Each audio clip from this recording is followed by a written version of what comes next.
When I got married, I kept quiet about the $25.6 million company I had inherited from my grandfather. Thank goodness I did, because the very next day, my mother-in-law showed up with a notary, demanding I sign everything over.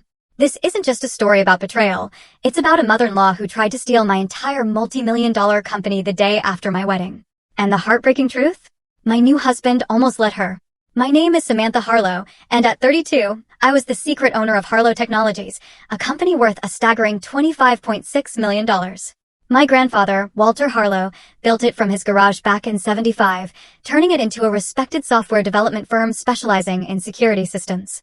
But he taught me more than just business. He taught me caution.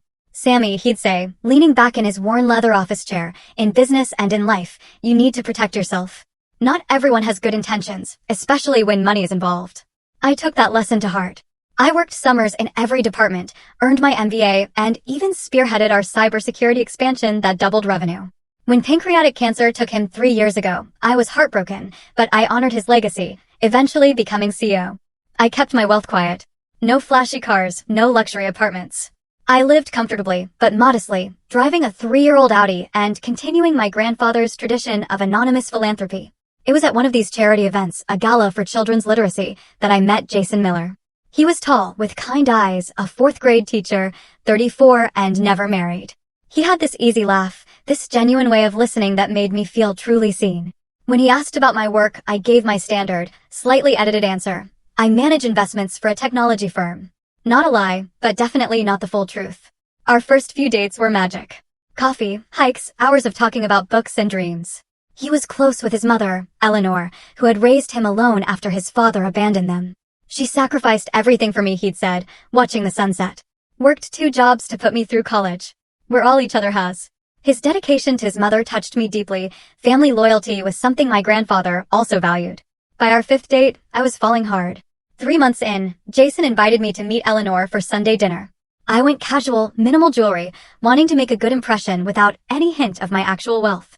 Eleanor lived in a meticulously kept, modest 2-bedroom home, plastic covers on the furniture, family photos everywhere. Jason has told me so much about you, she said, her smile not quite reaching her eyes as she assessed me. He says you work in investments. That must be lucrative. I replied cautiously, it can be, but it's more about helping the company grow sustainably. All through dinner, Eleanor fired off probing questions, my family background, my salary, company benefits. I deflected politely, while Jason grew increasingly uncomfortable.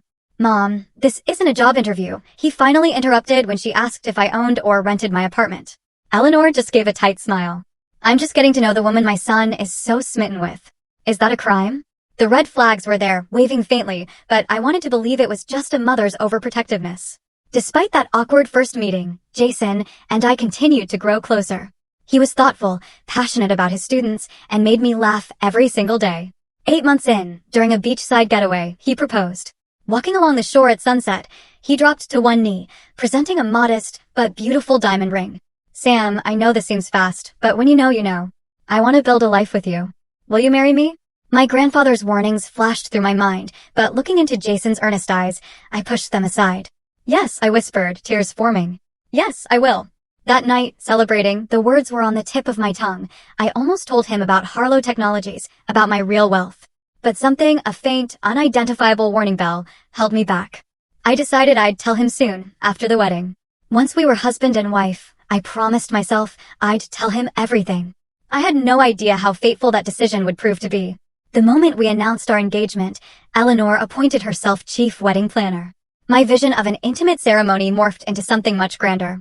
You can't have the reception there, she'd dismiss my suggestions. What about the Westlake Country Club? I know it's pricey, but surely your investment job pays well enough. Every single conversation somehow circled back to finances. One Sunday over brunch, while Jason was getting coffee refills, Eleanor leaned in conspiratorially. Have you two discussed joining accounts after the wedding? I've always believed marriage means sharing everything. No secrets, especially about money. I replied carefully, we both value some financial independence. Her smile tightened. Independence is for single people, Samantha. Marriage is about becoming one unit. The red flags weren't faint anymore. They were huge, flapping banners. One afternoon, I stopped by Jason's apartment to drop off marriage license paperwork. Eleanor, who had a key, another issue I planned to address after the wedding, was supposedly dropping off a casserole. I found her in Jason's home office, rifling through a stack of my documents, including investment statements for my personal accounts, separate from Harlow Tech. Oh, she's startled, quickly rearranging the papers. I knocked these over while dusting. Such a mess. The statements had been neatly organized in a folder. She couldn't have just knocked them over. I said nothing, but made a mental note to be far more careful. 2 weeks later, I overheard a conversation that sent ice through my veins. I arrived early to Jason's apartment for dinner and was about to knock when I heard raised voices. "Mom, you need to stop pushing," Jason was saying. "Sam and I will figure out our finances ourselves." "I'm only thinking of your future," Eleanor insisted. "You've struggled with student loans for years while she's clearly doing well. Marriage means her money becomes family money. That's how it works. That's not why I'm marrying her," Jason exclaimed. "Of course not, sweetheart," Eleanor's voice softened. "But there's nothing wrong with ensuring financial security in your marriage. Just talk to her about joint accounts after the wedding. Once everything's legal, you'll both be protected." I backed away from the door, my mind racing. Was Jason marrying me for money? The money he didn't even know I had? Or was Eleanor manipulating him? That night, I called my best friend, Katie Lawrence, who'd been suspicious of Eleanor from the start. "I don't know if I'm being paranoid," I confessed, relating everything. "You're not paranoid. You're perceptive," Katie said firmly. "Eleanor sees you as a meal ticket for her and possibly for Jason, too. Have you told him about the company yet?" "No," I admitted. "I was waiting until after the wedding." "Don't," Katie advised. "I know you love him, but something feels off. Protect yourself first, then see if he's worth trusting with the truth." The very next day, I called Frank Thompson, my grandfather's lawyer who now handled my business affairs. "I need to make sure my assets are protected before my marriage," I explained, "especially the company." Frank immediately scheduled a meeting. "Your grandfather would be proud of your caution," he said, reviewing options. "We established an irrevocable trust for my company shares, created prenuptial agreement drafts, and ensured multiple layers of legal protection. If anyone, including a spouse, tried to claim ownership of Harlow Technologies, they'd face a legal labyrinth designed to protect my grandfather's legacy." "This feels deceptive," I confessed to Frank. "Shouldn't marriage be about trust?" "Trust is earned gradually," he reminded me. "Your grandfather didn't even tell his own wife about certain business details until they'd been married 10 years. Protect the business first, then share information with Jason when you're ready." As the wedding approached, my anxiety grew. I caught Eleanor making comments to relatives about Sam's important business connections and how Jason was marrying into a comfortable situation. Each remark solidified my resolve to keep my wealth private until I could be absolutely certain of both Jason's and Eleanor's intentions. The night before our wedding, I lay awake, wondering if I was making a mistake. Not about Jason. I truly loved him, but about starting our marriage with such a significant secret. The weight of my $25.6 million company hung over me like a storm cloud on what should have been the happiest time of my life. After the ceremony, I promised myself again, I'll tell him everything. Little did I know, Eleanor already had plans of her own. Our wedding day dawned perfect. Sunshine, blue skies. I wore a simple but elegant dress, despite Eleanor's persistent suggestions for something more dramatic, befitting your position. The ceremony was at Riverside Gardens, a beautiful outdoor venue that wouldn't break the bank. I'd insisted on splitting costs evenly, though in reality, I anonymously covered most expenses. Katie arrived early to help with preparations. "You look stunning," she said. "Are you ready for this?" "I think so," I replied. "I love Jason. The rest we can figure out." "And have you decided when you'll tell him about Harlow Technologies?" she asked. I nodded. "During our honeymoon. I'll explain everything then, including why I kept it secret." Katie squeezed my hand. "For what it's worth, I think Jason really does love you. It's just his mother I don't trust. She'll be my mother-in-law after today," I reminded her. "I need to find some way to make peace with Eleanor." "Good luck with that," Katie muttered. At the venue, everything looked perfect. Eleanor appeared in a beige dress that managed to look both expensive and martyred. She inspected the arrangements with a critical eye before approaching me. "Samantha, dear," she said, air-kissing my cheeks. "Such a lovely little ceremony you've planned. Simple is best, isn't it? Though I still think the country club would have been worth the investment." "This is perfect for us," I replied firmly. "Well, what matters is that after today, you'll both be family." Her emphasis on family sent a chill down my spine. And family share everything, don't they? Joys, sorrows, responsibilities, assets. Before I could respond, the coordinator announced it was time. Eleanor grasped my hands with surprising strength. "I'm so looking forward to having a successful daughter-in-law join our family," she said, her eyes calculating. "Jason deserves every advantage after his difficult childhood." As she walked away, Katie whispered, "What did the Wicked Witch want?" "To remind me that family shares everything," I said quietly. Katie rolled her eyes. "Including your bank account, I'm sure." "Let's just get through today," I whispered. I'm not letting Eleanor ruin this. The ceremony itself was beautiful. When Jason saw me walking down the aisle, the love in his eyes seemed so genuine, so deep. His hands trembled as he took mine, and his voice cracked with emotion during his vows. Samantha, you came into my life unexpectedly and changed everything, he said. I promise to stand by you, support your dreams, and be the partner you deserve. My heart is yours completely and forever. I believed him in that moment. Whatever Eleanor's schemes, Jason's love felt real. During our first dance, I almost blurted out my secret. The weight of it pressed on my chest as Jason held me close. I have something important to tell you, I began. What is it? He asked, his eyes warm and attentive. But before I could continue, the DJ announced the father-daughter dance. My uncle stepped in. The moment for confession had passed. Throughout the reception, I noticed Eleanor engaged in intense conversations with various guests, including some of my colleagues who had no idea I owned the company they worked for. She seemed to be gathering information, piece by piece. During the cake cutting, Eleanor clinked her glass. I'd like to make a toast to the beautiful couple, she announced. To Jason and Samantha, may your union bring you both the security and prosperity you deserve, and may you always share your blessings equally as true partners should. Several guests exchanged confused glances at the strange emphasis in her toast. Jason shifted uncomfortably beside me. As the reception wound down, Eleanor approached us again, this time with a document folder. A wedding gift, she explained, handing it to Jason. Just some paperwork for you both to review tomorrow. Nothing that can't wait until after your wedding night. Jason took the folder with an unreadable expression. Thanks, Mom. Later, as we prepared to leave for the resort, I found a moment alone with Jason. Your mother seems very interested in our finances, I commented carefully. Jason sighed. She struggled so much when Dad left. It made her obsessed with financial security. Don't worry about it. I'll talk to her. Promise me something, I said, taking his hands. Promise that whatever happens, whatever decisions we make, they'll be ours, not your mother's. I promise, he said, kissing me softly. You come first now. Always. I wanted desperately to believe him. We arrived at Lakeview Resort after 11 p.m., exhausted but happy. The lakeside cabin I'd booked was rustic but comfortable.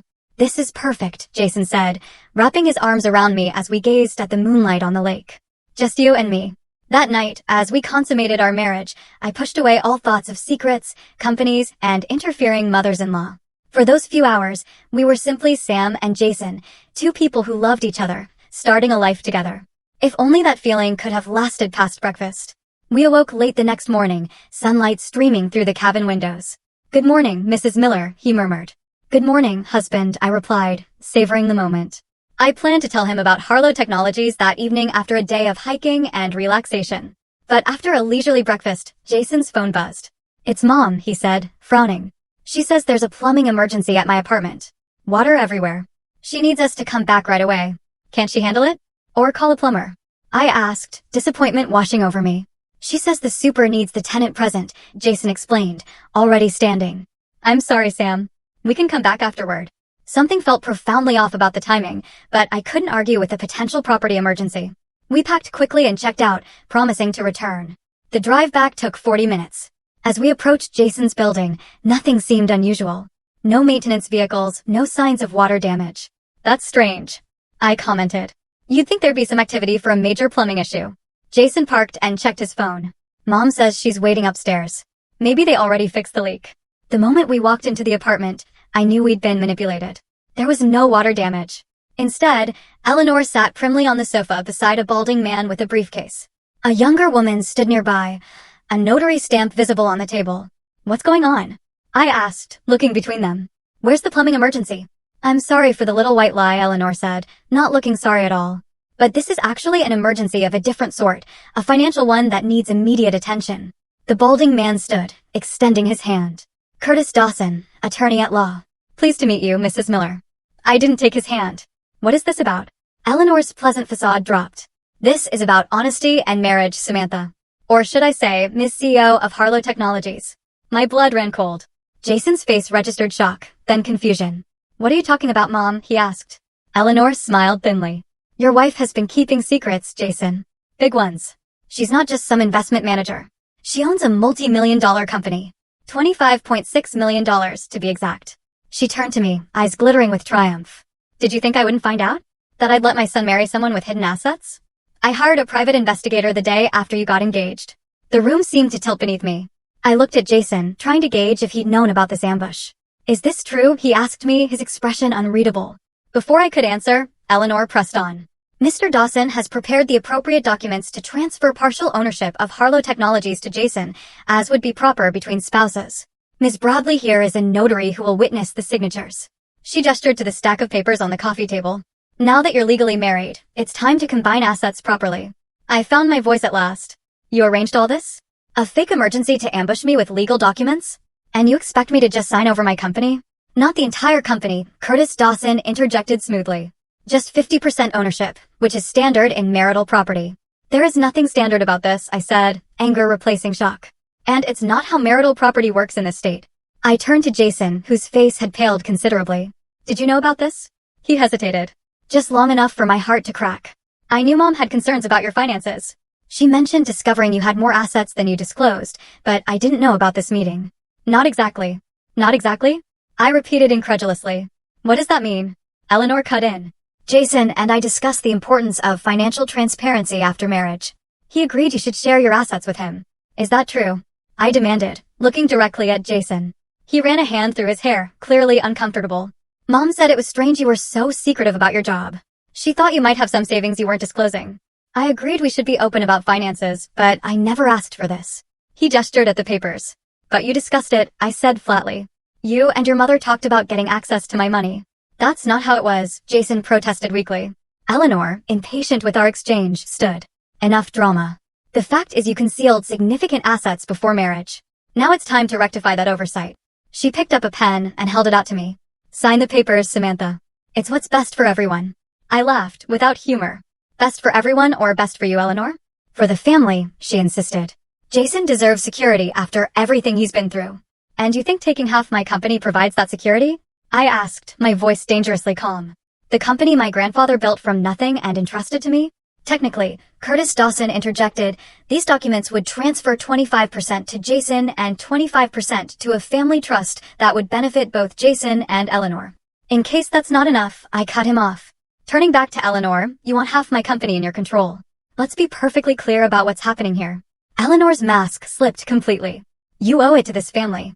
Do you think I'd let my son marry someone who could walk away with millions while he's left with nothing? Sign the papers. The notary, Miss Bradley, looked increasingly uncomfortable. Perhaps I should come back another time, she suggested. Stay right there, Eleanor commanded. We're resolving this today. I took a deep breath, centering myself. My grandfather had prepared me for business confrontations, teaching me to remain calm when others lost control. I will not be signing anything today, I said firmly. In fact, Mr. Dawson, I suggest you research my company more thoroughly before presenting such documents. Had you done your due diligence, you'd know that Harlow Technologies' ownership is protected by multiple layers of trusts and legal safeguards that make what you're attempting impossible and potentially actionable as attempted fraud. Curtis Dawson paled visibly. Mrs. Miller, I was led to believe these were standard post-nuptial arrangements with a willing participant. Well, you were misled, I replied.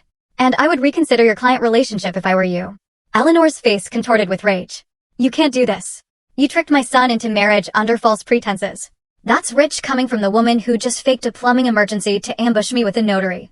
I shot back. I turned to Jason, who stood frozen in the middle of the room. And you? Did you marry me knowing about this plan? Was getting access to my money the goal all along? No, he exclaimed. I had no idea about the company, Sam. I swear. Mom just said you were hiding something financial and we should address it after the wedding. And you thought that was appropriate? To conspire with your mother about my finances. Jason had no answer. His silence was damning. I grabbed my purse from where I dropped it by the door. I need to leave right now. Eleanor stepped toward me, desperation in her eyes. If you walk out that door without signing, you'll regret it. I paused, turning back to her with ice in my voice. Is that a threat, Eleanor? It's a promise, she hissed. I'll make sure everyone knows you tricked Jason. That you're a liar who hid millions from her husband. I smiled without warmth. And I'll make sure everyone knows you tried to coerce your daughter-in-law into signing over company assets the day after her wedding. Which story do you think sounds worse? Without waiting for an answer, I looked at Jason one last time. His face registered shock, confusion, and the dawning realization that he'd made a terrible mistake. I thought you were different, I said quietly. I thought what we had was real. Then I walked out, closing the door firmly behind me. I drove aimlessly for nearly an hour, tears blurring my vision. Eventually, I found myself outside Katie's apartment. She opened her door, took one look at my face, and pulled me inside. What happened? She asked. You're supposed to be on your honeymoon. Through broken sobs, I explained the entire nightmare. Eleanor's ambush, the notary, Jason's complicity. Katie listened without interrupting, her expression darkening with each detail. That manipulative witch, she finally exploded when I finished. And Jason, how could he let this happen? I don't know what to do, I admitted, accepting the glass of wine she pressed into my hands. I'm legally married to someone who apparently conspired with his mother to get access to my company. You need to call Frank Thompson right now, Katie insisted. This is exactly why your grandfather taught you to be cautious. I nodded, pulling out my phone. Frank answered on the second ring, and his reaction was immediate and decisive. Come to my office first thing tomorrow, he instructed. Don't communicate with either of them until we've discussed your options. And Samantha, your grandfather would be proud of how you handled this.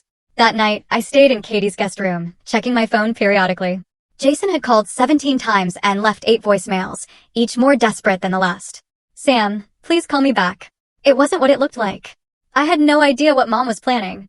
Please believe me. I didn't marry you for money. I don't care about the company. I couldn't bring myself to listen to all of them. My wedding ring felt heavy and foreign on my finger. I slipped it off and placed it on the nightstand, finally falling into a restless sleep around 4 a.m. The next morning, Frank Thompson welcomed me into his office with understanding in his eyes. At 72, he had the same shrewd intelligence as my grandfather, along with a grandfatherly warmth that made me feel protected. First, let me assure you that your company is completely secure, he began. The trusts we established before your marriage make it impossible for anyone, including a spouse, to claim ownership without your explicit consent through very specific legal channels. I exhaled in relief. So Eleanor's documents were meaningless? Worse than meaningless, Frank confirmed. What she attempted could potentially be considered attempted fraud or coercion, if you wanted to pursue legal action. I don't, I said quickly. I just want this nightmare over with. Frank nodded. Then let's discuss your marriage. You have several options. None of them pleasant, I'm afraid. He outlined the possibilities. Immediate annulment on grounds of fraud, if I could prove Jason married me intending to gain access to my assets, divorce, messy but straightforward given the brief marriage, or attempting reconciliation with clear legal boundaries. What would you do? I asked him, if your daughter were in my position? Frank removed his glasses, polishing them thoughtfully. I'd want to be absolutely certain about Jason's involvement before making any permanent decisions. He may be a victim of his mother's manipulation, too. But he knew something. I insisted. He admitted they discussed my finances. Many people discuss finances before marriage, Frank pointed out gently. The question is whether he intended to defraud you, or was manipulated by Eleanor. Only you can determine that, Samantha. I left Frank's office with a plan. Take a week's leave from Harlow Technologies to sort through my personal crisis. Back at Katie's apartment, I found 3 deliveries. Flowers, a handwritten letter, and a small package, all from Jason.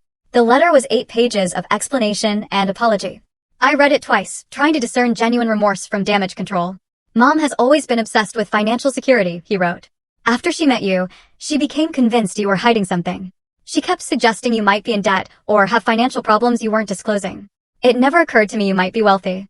I just thought Mom was being paranoid and overprotective as usual. He claimed he'd agreed to discuss finances openly after the wedding, but had no knowledge of Eleanor's plans with the notary. The package contained his copy of our marriage certificate and the key to his apartment, symbolic gestures of placing control in my hands. It all sounds convenient, Katie commented when I showed her the letter. He gets to blame everything on Mommy dearest. But what if he's telling the truth? I asked. What if he really is just caught between his manipulative mother and me? Katie sat beside me. There's only one way to find out. You need to talk to him on your terms, not his or Eleanor's. After 3 days of soul searching, I texted Jason. We need to talk. Bring your mother. Tomorrow, 2 p.m. Thompson Legal Offices downtown. This is non-negotiable. His response was immediate. We'll be there. Thank you for giving me a chance to explain. I spent that night reviewing everything I knew about Jason, searching for signs I might have missed. Had there been indications of his true character that love had blinded me to?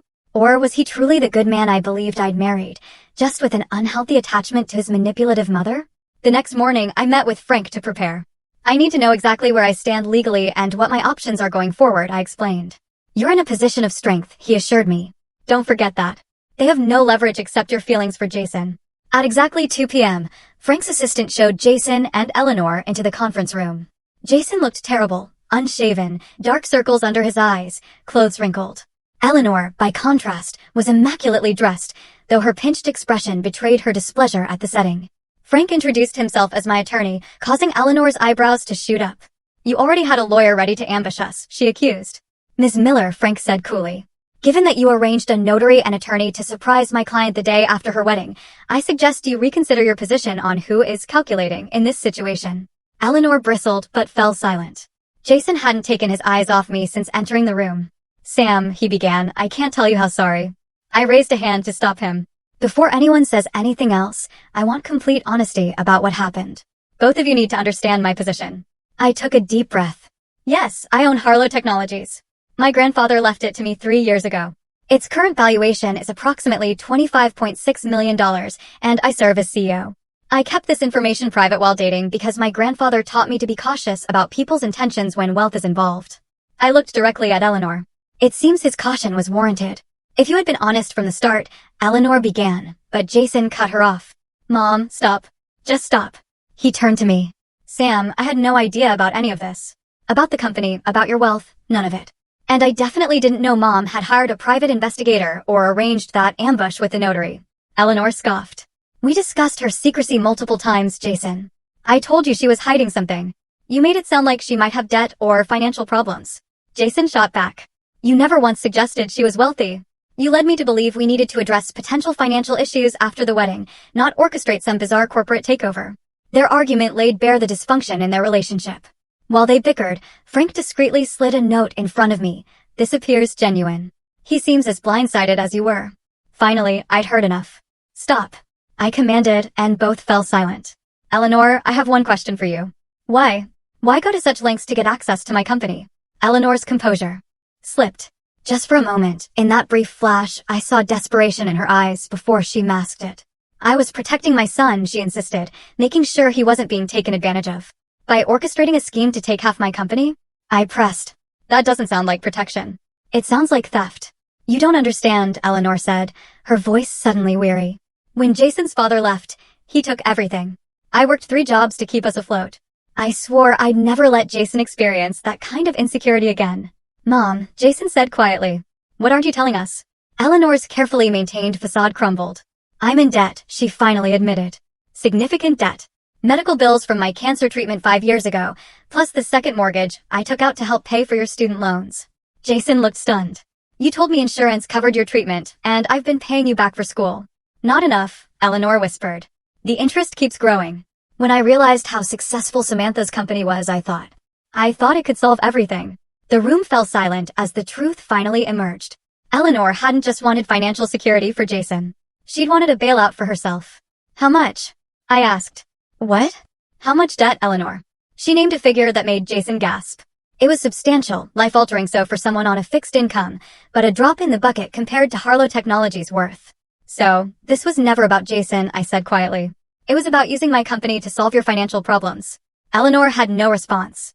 Her years of manipulation finally exposed. I turned to Jason, who looked shattered by his mother's revelations. And now I need to know where you stand. Not just about this situation, but about us. About our future, if we have one. Jason met my gaze directly. I love you, Sam. I married you because I love you. Not for your money, not for your company, not to solve my mother's problems. I'm horrified by what happened, and I'll spend the rest of my life making it up to you if you'll let me. Then he turned to Eleanor. But Mom, this relationship between us has to change. What you did was wrong on every level. If Sam gives our marriage another chance, you need to understand that she is my priority now. Eleanor's face crumpled at her son's words. Decades of codependence challenged in an instant. The choice now lay squarely with me. Walk away from a man I loved because of his toxic relationship with his mother, or try to rebuild on shaky foundations. I need some time, I finally said. This isn't a decision I can make today. As we prepared to leave, Eleanor approached me hesitantly. For what it's worth, I am sorry. Not just for getting caught, but for what I tried to do. Desperation makes people do terrible things. It wasn't enough. Not yet. But it was a start. 2 weeks passed without a resolution. I moved back to my loft, returned to work at Harlow Technologies, and tried to make sense of my suspended life. Jason and I communicated sporadically through carefully worded texts. Neither of us was ready to determine our future. Eleanor, surprisingly, maintained her distance. According to Jason, she had finally admitted herself to credit counseling and was working with a financial advisor. She's actually seeing a therapist, too, Jason told me during one of our brief phone calls, something she refused to consider for years. I wanted to believe people could change, that relationships could heal from betrayal. But the memory of that ambush kept replaying in my mind. One evening, Frank Thompson called with an unexpected update. Eleanor Miller has requested a meeting, he informed me. With you, Jason, herself, and both our legal representatives present. Why? I asked warily. What could she possibly have to say now? She didn't specify, Frank replied, but she was insistent it would be worth your time. Against my better judgment and Katie's explicit advice, I agreed to the meeting. We gathered once again in Frank's conference room the following afternoon. This time, Eleanor was accompanied by a kind-faced woman who introduced herself as Patricia Walton, a family therapist specializing in financial trauma. Thank you for agreeing to meet, Eleanor began, her usual commanding presence notably subdued. I've spent these past weeks doing some painful self-examination with Patricia's help. She placed a folder on the table, but didn't open it. Before I say anything else, I want to apologize. Truly apologize for my actions. What I did was inexcusable. I betrayed your trust, violated your privacy, and tried to manipulate both you and Jason for my own benefit. I remained silent, waiting for the other shoe to drop. Patricia has helped me understand that my financial anxiety after Jason's father left created unhealthy patterns that I've maintained for decades, Eleanor continued. I became obsessed with controlling financial outcomes, even at the expense of relationships. Jason watched his mother with a mixture of hope and weariness. This vulnerable version of Eleanor was clearly new to him, too. The truth is, Eleanor said, opening the folder, I came today to offer you this. She slid a document across the table. It was a formal, notarized statement renouncing any claim or interest in Harlow Technologies or any of my personal assets, now or in the future. I also want you to have this, she added, pushing forward a sealed envelope. It's a full accounting of my financial situation, all debts, accounts, everything. Complete transparency. Frank reviewed the documents carefully before nodding to me. They appear legitimate. Why the change of heart? I asked Eleanor directly. She glanced at Patricia, who nodded encouragingly. Because I realized I was about to lose my son, Eleanor admitted, her voice breaking. And no amount of money is worth that. Jason reached for his mother's hand in a gesture of support that would have been unimaginable weeks earlier. There is something else you should know, Eleanor continued. After our last meeting, I was diagnosed with anxiety disorder and financial PTSD. It doesn't excuse what I did, but it helps explain it. I'm on medication now and working through therapy. I studied her carefully, looking for signs of manipulation. Instead, I saw something I'd never associated with Eleanor Miller, genuine remorse. I appreciate your apology, I said carefully. And these documents, but trust isn't rebuilt overnight. I understand, Eleanor replied. I don't expect forgiveness. I just wanted to take responsibility and try to make amends. Jason cleared his throat. Sam, I know my relationship with Mom has been unhealthy. I enabled her behavior for years without realizing it. That's changing now, but I understand if it's too late for us. The raw honesty in the room was disarming. This wasn't the calculated Eleanor I'd come to fear, nor the passive Jason who deferred to his mother's wishes. What are you asking for? I directed my question to both of them. A chance, Jason said simply. Not to pick up where we left off. We can't do that, but to try again with healthier boundaries and complete honesty. Eleanor nodded. And I'm asking for the opportunity to earn back some measure of respect, even if trust isn't possible yet. I'm committed to continuing therapy and maintaining appropriate boundaries with both of you. Frank passed me a note. Their actions matched their words so far. Your decision. After a moment's consideration, I made a decision of my own. Eleanor, I began. I appreciate your apology and these documents. They're a meaningful first step. However, I need to be very clear. My relationship with Jason is separate from my relationship with you. Whatever happens between him and me, you and I will need to rebuild from the ground up. She nodded, accepting this boundary without protest. I turned to Jason. And you and I have a lot to discuss before we can decide if our marriage has a future. I'm willing to try, but there need to be clear terms. Anything, he said immediately. Whatever you need. I outlined my conditions. Couples therapy, a formal postnuptial agreement drafted by Frank, separate living arrangements for at least 3 months while we worked through our issues, and a complete moratorium on Eleanor's involvement in our financial discussions. And one more thing, I added. I want you to understand my company. Really understand it. The legacy it represents. The responsibility I carry. If we're going to have a future together, you need to see that part of my life. Jason agreed without hesitation. Eleanor, to her credit, supported these boundaries and excused herself from further discussion of our marital issues. As the meeting concluded, I felt a strange sense of cautious optimism. The road ahead would be difficult, full of painful conversations and trust that needed careful rebuilding. But for the first time since the notary ambush, I could envision a possible path forward. Eleanor paused at the door, turning back to face me. Samantha, your grandfather was right to protect his legacy so carefully, and he was right to entrust it to you. Whatever happens between you and Jason, I want you to know I recognize that now. It wasn't forgiveness. Not yet. But it was a beginning. 6 months after the wedding that had nearly ended before it began, Jason and I sat across from Dr. Marlene Foster, the couple's therapist who had guided us through the aftermath of Eleanor's scheme. Today marks our 20th session, Dr. Foster noted, reviewing her notes. Samantha, Jason, how would you assess your progress? I exchanged a glance with Jason before answering. Honestly, it's been the hardest 6 months of my life, but also the most transformative. Jason nodded in agreement. We've had to rebuild everything from the ground up. Trust, communication, boundaries. Some days it felt impossible. The journey had indeed been grueling. For the first 3 months, we lived separately while attending therapy 3 times weekly, individual sessions, couples counseling, and family therapy that occasionally included Eleanor.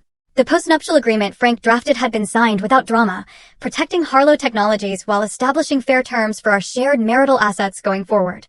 Eleanor had honored her commitment to maintain appropriate boundaries, continuing her own therapy and credit counseling. The breakthrough for me, I told Dr. Foster, was when Jason truly understood what the company means to me. 2 months into our separation, I had finally brought Jason to Harlow Technologies headquarters, not as a visitor, but as someone learning the business from the ground up. He had spent weeks shadowing different departments, understanding the legacy my grandfather had built and the responsibility I carried. I never realized how personal a company could be, Jason admitted. It's not just assets or profits. It's a living legacy, something created through decades of work and vision.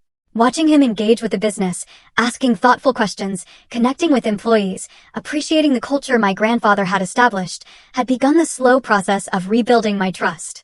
And Eleanor, Dr. Foster prompted, how has that relationship evolved? This was more complicated. Eleanor had maintained her distance as promised, focusing on her own recovery from financial trauma and anxiety. The woman who had once orchestrated a notary ambush now sent respectful text messages, asking permission before calling. We're not close, I acknowledged. We may never be, but we're establishing a new relationship based on mutual respect rather than manipulation or suspicion. The biggest change, Jason added, is that Mom and I have established healthier boundaries. For the first time in my life, I'm not responsible for her happiness or financial security. Eleanor had indeed made significant progress addressing her financial situation with the help of her therapist and financial counselor. She had consolidated her medical debt, refinanced her mortgage, and created a sustainable budget. Jason no longer felt obligated to supplement her income, though he chose to help with specific expenses occasionally. And your living situation? Dr. Foster asked. 2 weeks ago, after nearly 6 months apart, Jason had moved into my loft. The space felt different. Now, truly shared rather than just mine with a visitor. It's working, I said simply. One day at a time. As our session concluded, Dr. Foster smiled warmly. When you first came to me, you both questioned whether your marriage could survive such a breach of trust so early. The work you've done suggests it not only can survive, but potentially become stronger for having faced this challenge. Outside the office, Jason took my hand as we walked to the car. Dr. Foster's right, you know. 6 months ago, I wouldn't have believed we could get here. Me neither, I admitted. But here we are. That evening, as we prepared dinner together in our kitchen, I reflected on my grandfather's warnings. What are you thinking about? Jason asked, noticing my contemplative mood. My grandfather, I replied. He always said to be cautious about people's intentions when money's involved. For years, I thought he was just being paranoid or cynical, but he wasn't. Jason acknowledged, money changes how people see you, how they interact with you, sometimes in ways they don't even recognize themselves. I nodded. The irony is, by following his advice to protect the company, I actually protected our relationship, too. If I had told you about Harlow Technologies from the beginning, my mother would have sabotaged us before we even had a chance, Jason finished. Or worse, I might have been influenced by her fears and anxieties without realizing it. The painful journey had led to unexpected growth for both of us. Jason had discovered independence from his mother's emotional manipulation. I had learned that protecting myself didn't have to mean isolation or distrust of everyone. I have something for you, I said, retrieving an envelope from my desk. It's not quite an anniversary gift since our 6-month anniversary isn't exactly a celebration. Jason opened it curiously. Inside was an offer letter for a position at Harlow Technologies, Education Outreach Director. A new role leveraging his teaching background to develop technology education programs for underprivileged schools. This isn't charity or nepotism, I explained quickly. You've earned this with the work you've done learning the business. The board approved it unanimously. His eyes widened. Are you sure? Working together, being married. We've survived worse, I pointed out with a small smile. And I think my grandfather would approve. He always said, business is about more than profit. It's about creating value and legacy. As we discussed the details of the position, my phone buzzed with a text from Eleanor. True to our new boundaries, she was requesting permission to call about Thanksgiving plans rather than simply calling or showing up. "Your mom wants to talk about Thanksgiving," I told Jason. "What do you think?" he asked, respecting my comfort level. I considered for a moment. "I think we can handle a phone call. And maybe dinner next month, depending on how things go."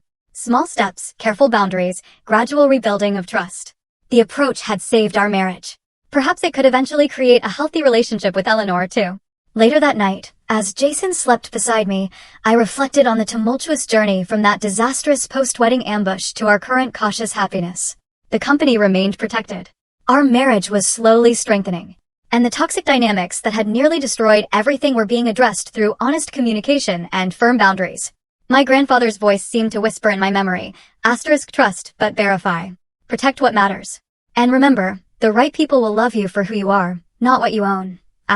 He had been right all along. Hiding my $25.6 million company before the wedding had indeed been the right decision. Not because it had prevented Jason from accessing my wealth, but because it had exposed Eleanor's scheme before it could do irreparable damage. That initial caution had created the opportunity for honest rebuilding that might not have been possible otherwise. Our story wasn't a fairy tale. It was messy, painful, and ongoing.